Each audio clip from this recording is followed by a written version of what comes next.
Un concepteur-programmeur, ça fait un peu de tout et de rien, je dirais. Fait qu'on va faire la programmation de l'automate, on va faire la programmation de l'interface opérateur, du SCADA et du robot, tout dépend de ce que le client a besoin.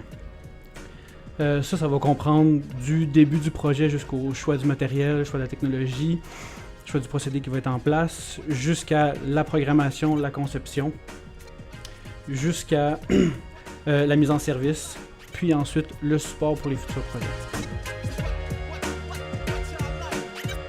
Polyvalence premièrement, parce que l'automatisation c'est un métier assez large et aussi qui va inclure beaucoup des parties de la mise en service, ce qui veut dire qu'il faut quand même comprendre très bien la conception mécanique, électrique, pour pouvoir mieux programmer, mieux faire notre mise en service.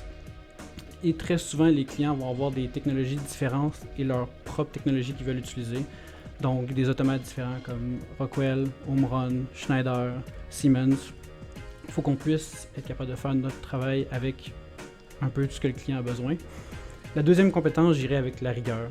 La rigueur dans le sens que on a des très bonnes relations avec nos clients parce qu'on essaie d'avoir une rigueur constante, ce qui fait que les premiers clients que PCI a jamais eu, on fait encore des projets pour eux parce qu'on assure d'avoir une bonne qualité et une bonne rigueur sur notre travail.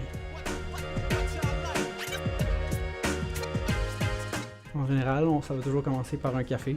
C'est-à-dire que je vais arriver au bureau, on va prendre un petit café. Après, c'est la lecture d'emails, communication avec les clients. S'assurer que j'ai tout ce que j'ai besoin de commencer ma journée ou qu'il n'y a pas des clients qui attendent après une information que j'ai. Par la suite, on va regarder les meetings. Fait que ça va être quoi mes meetings de la journée? Est-ce qu'il faut que je les prépare? Est-ce que c'est moi qui les prépare? Est-ce que je dois avoir quelque chose de fait pour les meetings?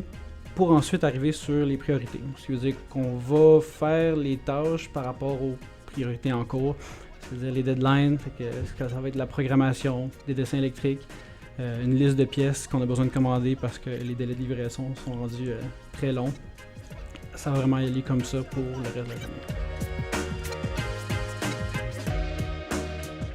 Ce qui est particulier d'être concepteur-programmeur chez PCI, c'est vraiment les opportunités.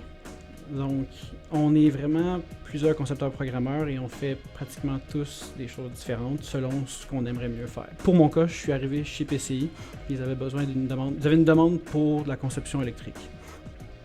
À mon avis, je trouvais que c'était une bonne idée, ça allait ajouter à mes compétences électriques, ce qui veut dire que j'en ai fait pendant un bout pour après pivoter vers la programmation. Mais maintenant, ça me permet que dans certains projets, où il y a un peu de conception, un peu de programmation, je peux faire les deux pour ensuite aller faire ma mise en service, qui est une très bonne opportunité. Et souvent, quand on demande, on va finir par avoir ce qu'on veut avec le temps que ça vienne naturellement. C'est pas mal ça.